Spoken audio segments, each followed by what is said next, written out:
Hello friends, स्वागत है आपको अपने प्यारे YouTube channel India force academy soft student विद्यार्थियों की सेवा में।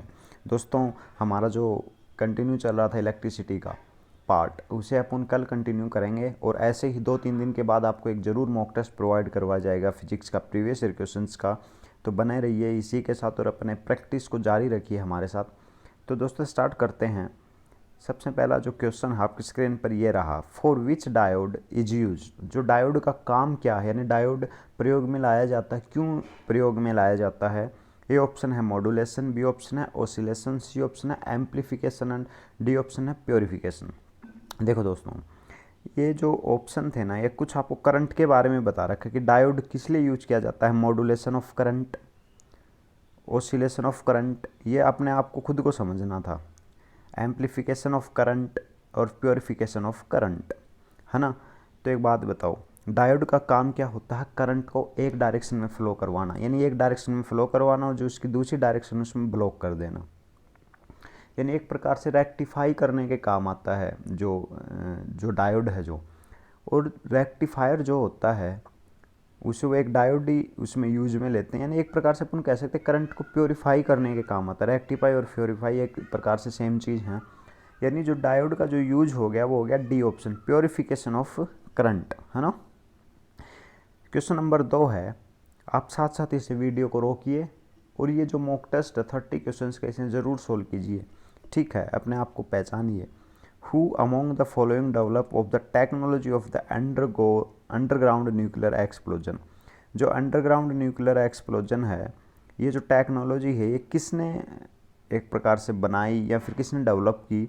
तो इसका जो करेक्ट आंसर है वो है A option, doctor horn J Bhabha. Horn J Bhabha doctor थे, उन्होंने ये टेक्नोलॉजी डेवलप की थी अंडरग्राउंड नाभिकीय विस्फोट की।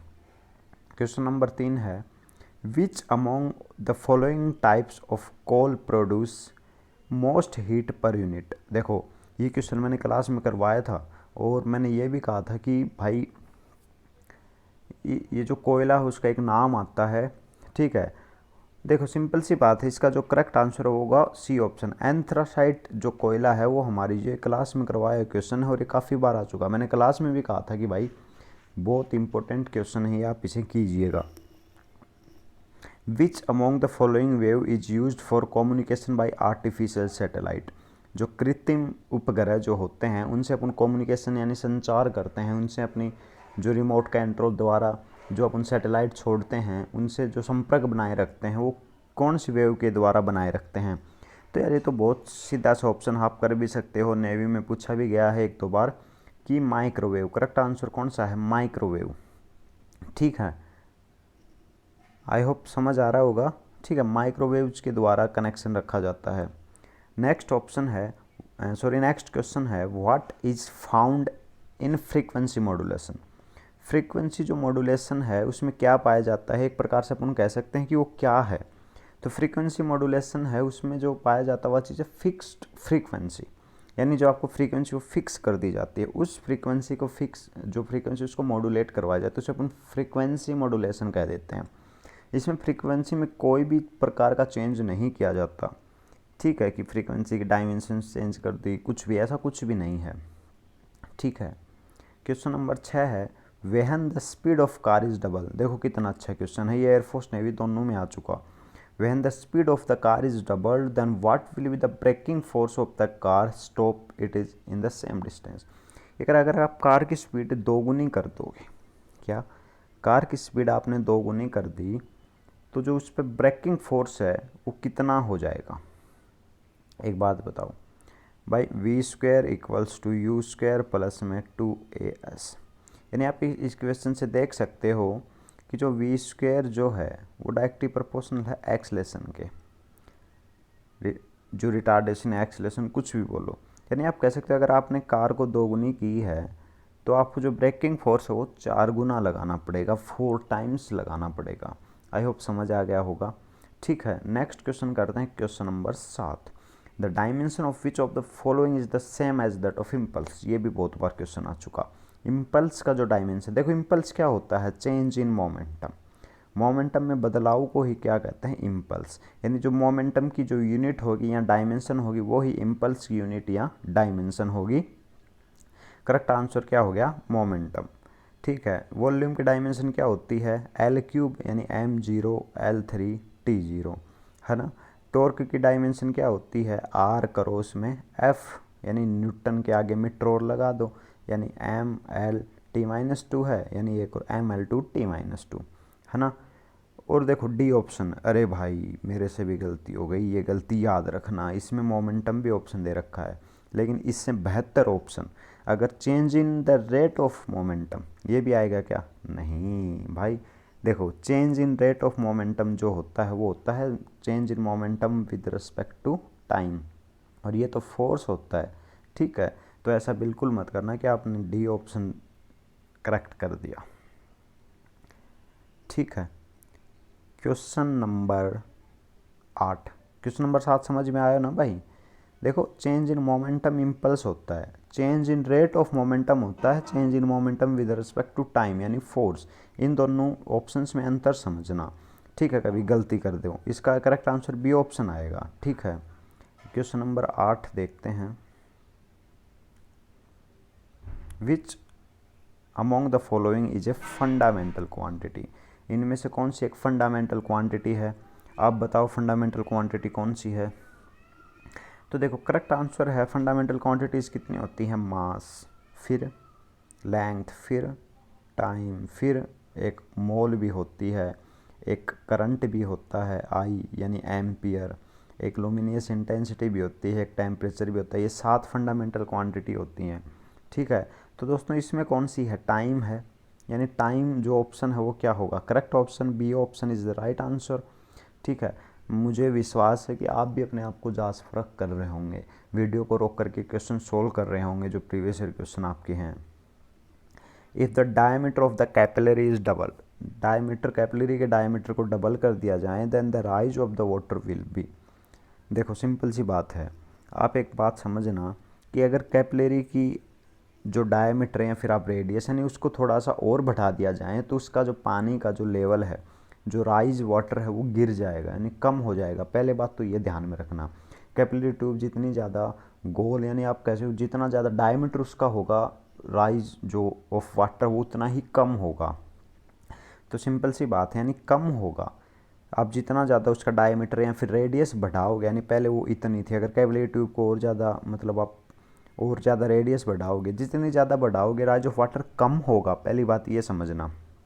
ठीक है, तो यानी करेक्ट आंसर क्या होगा, अगर आप डबल करोगे तो वो ऑफ हो जाएगा, इन्वर्सली प्रोपोर्शनल होता है। करेक्ट आंसर क्या होगा, बी ऑप्शन। आप इस मैंने ये सब क्यों बता रहा हूँ, क्योंकि आप इसको इस तरीके से भी कर सकते हैं। आपको केवल याद रहा कि भाई कम होगा, तो इसमें ये 2 टाइम्स ये 4 टाइम्स ये नो चेंज, यानी तीनों ही गलत हो जाएंगे। चेंज तो होगा लेकिन आपको पता है कि जितना बढ़ाओगे उतना कम भी हो जाएगा, तो कम का ऑप्शन तो इसमें कौन सा है, केवल बी ऑप्शन इसका कम का है ना। क्वेश्चन नंबर 10 करते हैं। Why the needle of iron swims on water surface when it kept gently. जो आयरन की जो सुई है यानी लोहे की जो सुई है वो पानी पर तैरने लग जाती है जब उसको इस प्रकार से रखते हैं।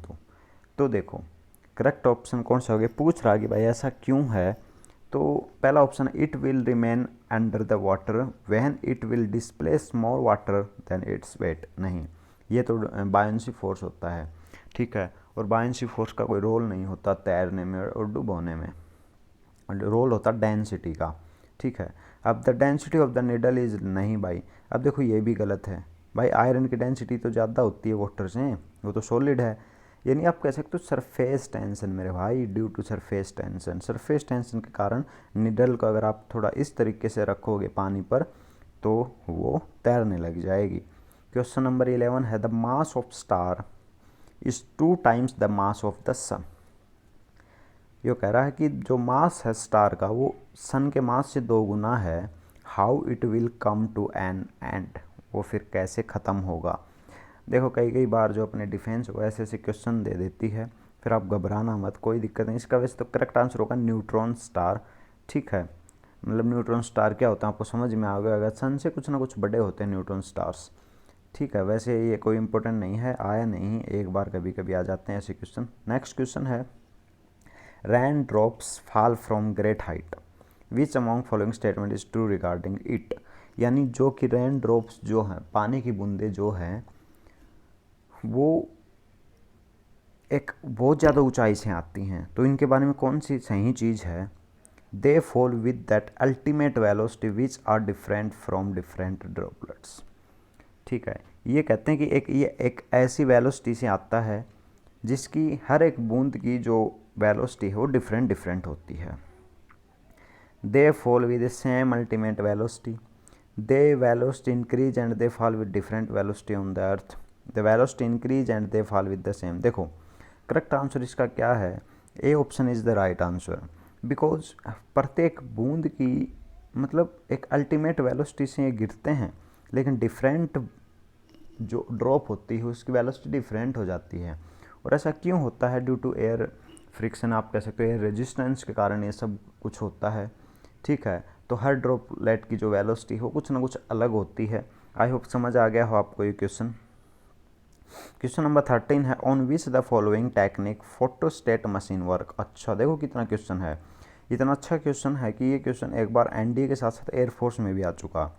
On which of the following techniques photostat machine जो है वो किस पर कौन सी टेक्निक पर निर्भर है, मतलब कौन सी टेक्निक उसमें काम करती है? तो इसका करेक्ट आंसर होगा इलेक्ट्रोस्टैटिक इमेज मेकिंग, है ना। जो चार्जेस जो होते हैं वो कैप्चर करते हैं, इलेक्ट्रोस्टैटिक इमेज मेकिंग इसमें काम करती है। ठीक है, आप मुझे पता कई ये करके आएंगे इलेक्ट्रोमैग्नेटिक इमेज मेकिंग, ये बिल्कुल गलत है दोस्तों। इलेक्ट्रोमैग्नेटिक इमेज मेकिंग काम नहीं करता। यानी 13 का जो करेक्ट आंसर होगा वो ऑप्शन होगा C option, electrostatic image making. 1 kilowatt hour, 1 kilowatt hour किसके बराबर होगा? अब देखो किलोवाट आवर को आप मेगा जूल में कन्वर्ट कर सकते हो। देखो ये ऐसे कैसे कन्वर्ट करोगे? देखो पावर क्या होता है? एनर्जी अपॉन में टाइम। समझ में आ गया? यानी जो पावर इनटू में टाइम है, वाट इनटू में टाइम है, जो किलोवाट इनटू में आवर है, एक प्रकार से एनर्जी है, टेंशन मत लो। यानी जो आपको किलोवाट आवर है एक प्रकार से एनर्जी दे रखी है, आप इसको मेगा जूल में कन्वर्ट करो। ठीक है, तो देखो 1 किलोवाट कितना होता है? 1000 वोट। और घंटे कितने होते हैं? 3600 सेकंड्स हो गए। यानी हो गया 36 गुणा 10 की पावर 5 किलोवाट। अब देखो किलोवाट जो इसको वाट में कन्वर्ट करो, हमने 1000 किया, इन्हीं लगभग इतना हो गया। अब इसको मेगा जूल में कन्वर्ट कैसे करोगे? यानी जो आपका 1 वाट सेकंड आया वो आया 36 इंटू 10⁵ जूल। वाट सेकंड को ही तो जूल कहते हैं, एक ही बात हो तो, है ना। सॉरी 1 जो किलोवाट आवर आया आपका वो आया इतने जूल में, यानी वाट सेकंड या जूल में। यानी आप इसको 10⁶ से डिवाइड कर दो, यानी 1 जूल में दोस्तों 10 की पावर 6 मेगा जूल्स होती हैं। यानी करेक्ट आंसर आएगा इसका 1 किलोवाट आवर में अप्रोक्स 3.6 मेगा जूल्स होंगे, 3.6 मेगा जूल्स होंगे।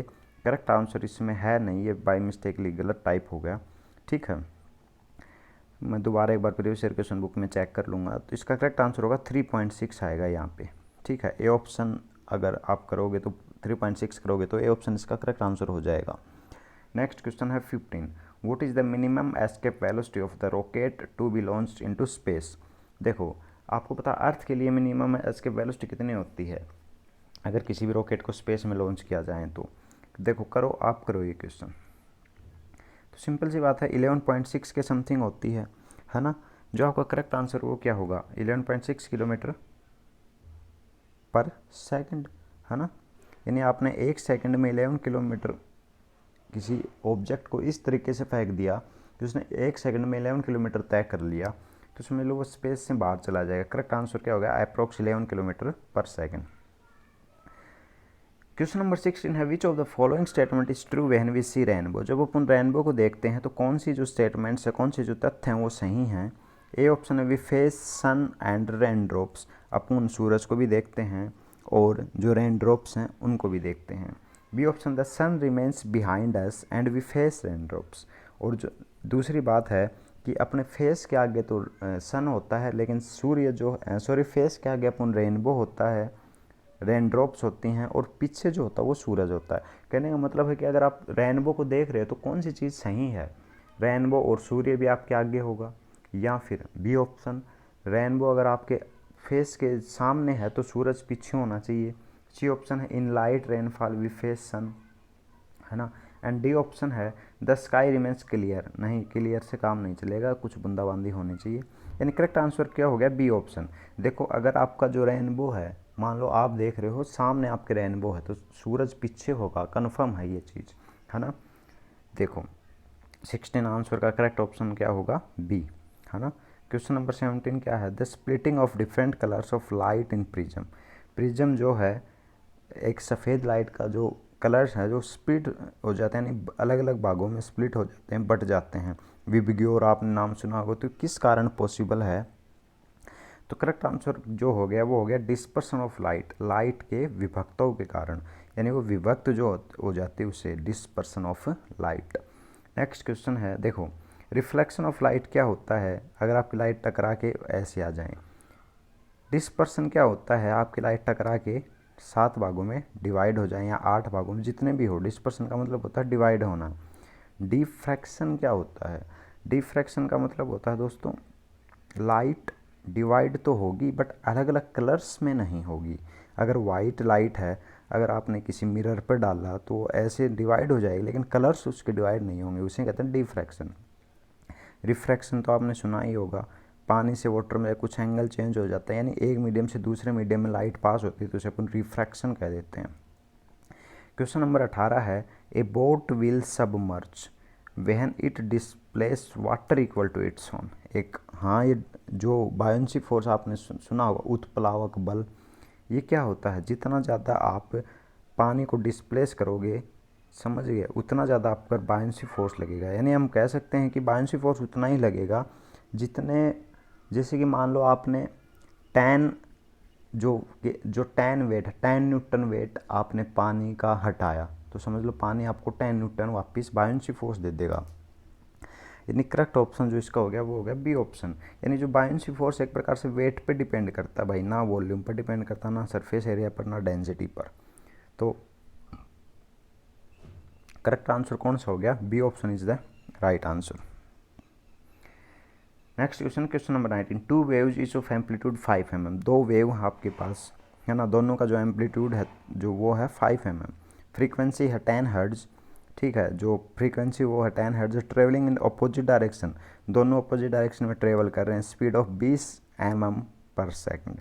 तो डिस्टेंस बिटवीन एडजेसेंट नोड्स, तो देखो डिस्टेंस कितने हो गए एडजेसेंट नोड्स में, एम्पलीट्यूड दोनों का सेम है, फ्रीक्वेंसी दोनों की सेम है, लेकिन दोनों अपोजिट डायरेक्शन में फ्लो हो रहे हैं, ठीक है।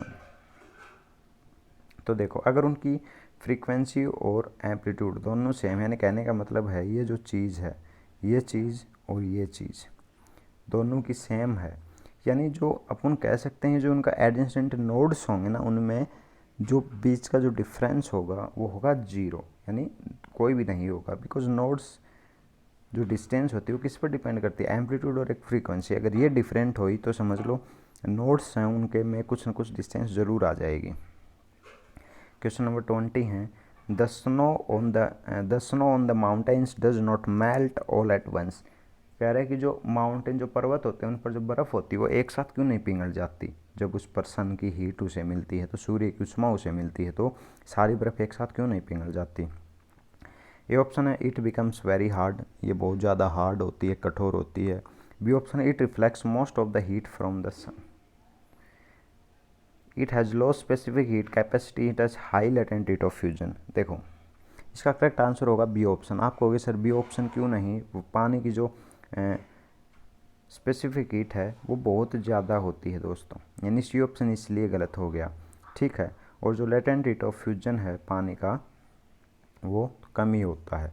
करेक्ट आंसर क्या होगा, ये जो सन की जो हीट एनर्जी आइस को जो मिलती है वो एक प्रकार से आइस वहाँ पे मिरर का काम करती है, टकरा के वापस हीट एनर्जी, मतलब कहने का मतलब है कि रिफ्रैक्ट हो जाती है जो सन की जो रेज हैं वो।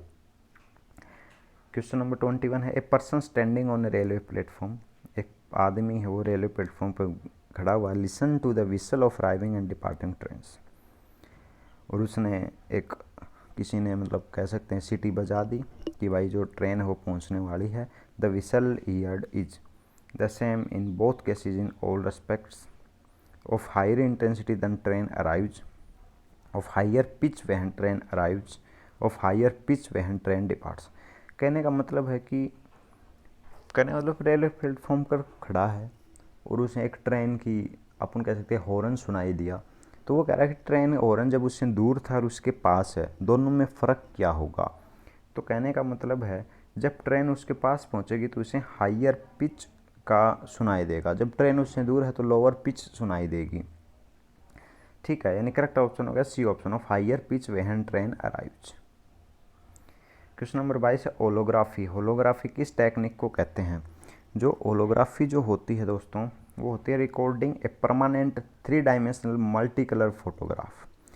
समझ में आ गया, यानी 3 डायमेंशन, ठीक है, परमानेंट फोटोग्राफ को रिकॉर्ड करना, ठीक है, मल्टी कलर फोटोग्राफ, ये बात है, इसे अपन होलोग्राफी कहते हैं। आई होप समझ आ गया होगा। क्वेश्चन नंबर 23 अपन करते हैं।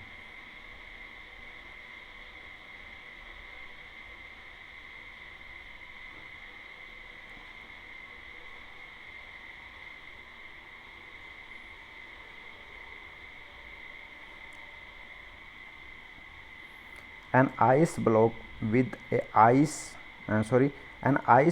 with a piece of lead embedded in its floats in water if ice melts the water। ये कह रहा कि आइस जो है उसके जो ब्लॉक के अंदर एक ग्रेफाइट का टुकड़ा है आइस के बर्फ़ के अंदर, और उस बर्फ़ को पानी में डाल दिया गया। जब वो पानी पिघल जाएगा तो उस पर क्या फ़र्क पड़ेगा, पानी का जो सरफेस है ऊपर आ जाएगा पानी थोड़ा, या पानी है वो नीचे हो जाएगा। देखो, अगर ऐसा ऑब्जेक्ट आपने डाला है जिसकी डेंसिटी पानी की डेंसिटी से ज़्यादा हो, ठीक है, तो वो क्या होगा, वो डूब जाएगा और जो पानी का जो वाटर लेवल है वो एक प्रकार से फॉल हो जाएगा। यानी करेक्ट ऑप्शन क्या होगा, B option is the right answer, water level fall. मैंने ये तीनों चीज़ें आपको जब मैंने पढ़ाया था फ्लूइड्स उसमें समझाया था। आप मेरी top 100 most important previous year question की जो आज तक 8000 बच्चों ने वो मेरी प्लेलिस्ट देख ली, 8000 स्टूडेंट्स ने कंप्लीट प्लेलिस्ट देखी है, ठीक है। तो दोस्तों आप भी उस प्लेलिस्ट को देखिए, उसमें ये सारे क्वेश्चन बड़े अच्छे से करवाए हुए हैं। क्वेश्चन नंबर 24 है the velocity of heat radiation in vacuum. Vacuum यानी जहाँ पे कोई सरफेस नहीं, जहाँ पे कोई हवा नहीं है, एयर का नामो निशान नहीं है, तो वहाँ पे हीट रेडिएशन है वो फ्लो होगी या नहीं होगी, होगी तो उसकी जो वेलोसिटी है वो क्या होगी। देखो, equal to that of light, आपको पता है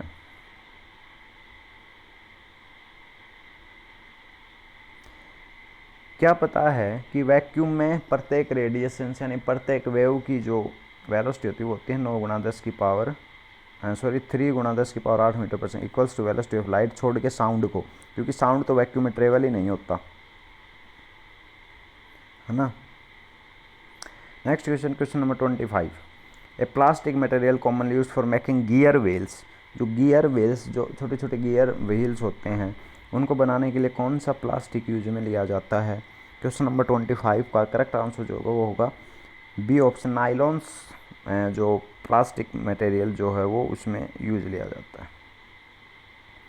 क्वेश्चन नंबर 26 है द फॉलोइंग, इसमें जो आपका जो गर्म ओवन जो होता है यानी जो हीटर जो होता है जिसमें आप पेस्ट्रीज वगैरह रखते हो ना, समोसा वगैरह रखते हो, तो इसमें कौन सी रेज यूज होती हैं। तो ये तो पता ही होगा, ये तो नेवी में भी आ चुका है 1-2 बार।